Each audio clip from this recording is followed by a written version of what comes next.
Man, what a game. We just about scraped it. I honestly thought we were going to do what we did against Tottenham, but we stood up to the occasion, even with the red card. Today, we're going to be talking about the post-match comments from Thomas Tuchel himself and talk about the individual player performances as well. Before we get into it though, I've just reached 200 subscribers.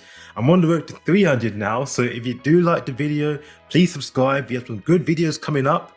Some about Aubameyang, some about a new wonder kid, so stay tuned. So we're going to start off by going by Tuchel's comments here. Now, Thomas Tuchel, one of his first comments he made was us in the first 20 minutes. We did look quite good from the get-go. We made quite a few chances and we did look quite fluid. Ruben Loftus-Cheek did create a penalty opportunity which was offside, barely. Seems like we're just not getting it at the moment. But we did have quite a lot of opportunities by Ruben Loftus-Cheek and Raheem Sterling.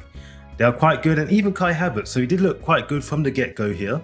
But then of course we did get that red card which did change the whole game. Tuchel said it himself that Conor Gallagher is responsible for what he done. It is a huge mistake, and I do personally think it was a Conor Gallagher mistake here. And in the past I have been defending him quite well, but this game, the first foul was very light. He could have stopped that and, you didn't have to foul him, is what I'm trying to say. So he could have done much better there, but in the second chance as well, you didn't have to foul him there as well, that you weren't the last man, everyone was running back. So I'm not quite sure what was going on. Maybe he could have been in a little bit better position. And also he did talk about Raheem Sterling. Now he's someone I will be talking about later, but this is what we want. Raheem Sterling did not have a tremendous game.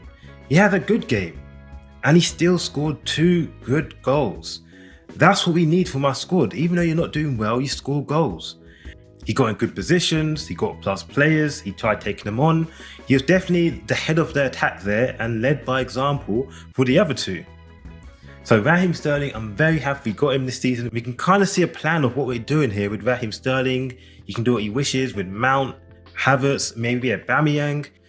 Now to talk about the overall game plan, it seems like we just set up as like a 4-4-2 or 4-2-2-2, which was quite good. We looked very fluid in that formation. Reece James and Cucurella, even though they were right backs, they were playing as wing backs, like a Liverpool system. They pushed right up the pitch, and it left Silva, Chalobah, Gallagher and Jorginho a little bit deeper. So we were quite fluid on the wing positions, and it kind of reminded me like we were playing as a 3-4-3, except for with one less defender.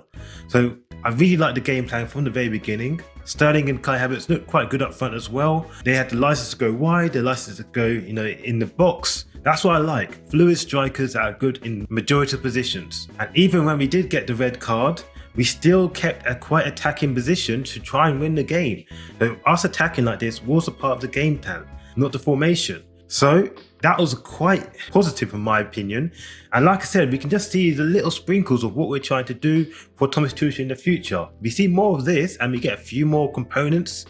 We might be a huge force in the future, but I have to see it first. Even when we got the red card, we kind of changed into like a 3-4-2 formation, which is something we're a little bit more used to. And of course, with Leicester pushing more people in the box, more crosses, having Azpilicueta come on to, help show out the game, calm down the game as a captain, that's kind of what we want Azpilicueta for. I thought he would be starting. I'm happy he came on and cooled down the game. That's what we want for him. He's not really a game changer here, so maybe he's not the best starter here. Now the goalkeeper, Edward Mendy, he had a okay game. I felt like he could have saved the first goal there because it was kind of at his near post. But other than that, he did do quite good when Leicester had a few one-on-ones against him. He ran out nicely, he looked big, strong, and he did quite well. And he also did give me a scare, which I'm not happy about, because this guy is 6'4", 6'5". He might be even 6'6", I kind of forgot. For one of the goals that Leicester scored, which got ruled out, he didn't rule out his penalty box area and he just let someone bully him. He should be eating that up. That is his territory. Own it. That's why I liked Mendy when he first came in. Because when Kepa came into Mendy looked much more dominant. And going on to the defence, from the very beginning, Chalobah and Thiago Silva looked quite good. I like their partnership. Silva looked very good. He looked fast at some points. At some points he was outpacing people that 10 years younger than him, and he's making it look easy. He's definitely a world-class player. I'm going to keep saying it. Even if he has a bad game, he's definitely a world-class player just from what I've seen over the past 2 to 3 seasons now. And him helping Trev He made anything look easy, because Trev, he calmed down the game as well. He looked good, I'm not going to lie. Yet he did have a few bits where he did lose concentration, but that was near the end of the game when there was quite a lot going on. But throughout the whole game, when we were controlling it quite well, Trev did good. It makes me wonder, why would we loan him out? If he goes to AC Milan or Inter or Leipzig, he's going to be good. I want to keep him at Chelsea here because he is a good player, and if Tuchel can mould him, because I want to see a Tuchel mould a vendor, that would be night and day for me. Cucurella and REECE James, they were the impact players. I felt like if something was going to happen, those two were going to be instrumental in it. And that seemed true. Cucurella, even though the red card, it kind of was, he didn't help in that scenario. He did cross it out, so it just didn't help out, but he did make it up throughout the game. He did great dynamic runs, almost set Sterling for a goal. He almost set Sterling for a goal. Now, I did like the way he controlled the game. Overlapping run, inverted runs, it's what I wanted from him. Yeah, Cucurella, I did give him a good score here. And REECE James, he was a game changer. Now this guy, he looks so much more confident. You can tell he wants to be the captain. If you haven't listened to the Byline podcast, REECE James' father said he wants REECE James to be the captain, and that's what he aspires to do. Now, I don't see REECE James leaving Chelsea anytime soon. He's just looking so much more confident in his passing. He looks so elite. His crosses look good. His defending, he's just a world-class player right now. I feel confident in saying that. He's a world-class player. But yeah, that's our defence there. Now for our pivot, Jorginho and Gallagher. I'm going to start off with Conor Gallagher. Now he did start off the game, okay. He did set up a few runs, but he did kind of lose his head in, when someone got past him. It just did rookie mistakes, must I say. Now, even though, like I said, I do think it's going to take him a while to learn his pivot role. These are the type of mistakes you just don't expect from him, and I think he's got a lot to learn. Is this the end of Conor Gallagher? I hope not, because I want to see more of him. But, there are a few clubs looking to loan him out, so let's see what happens. Jorginho, he didn't have the best game, but didn't have the worst game. It's just a classic Jorginho performance. I did feel like when we went into the second half, of course, we had a red card. Jorginho in the midfield was pretty much gone. He was not there. Everyone was bypassing him, but other than that, he did a few good passes, forward passes, help control the game and calm it down, and you can see him being a captain there and pointing around, doing classic Jorginho stuff, so there's not much to talk about here. But this is where we get onto the crucial bits, which I wanted more of. With Ruben Loftus-Cheek, he had a good game. In the first half, he was probably one of the best players.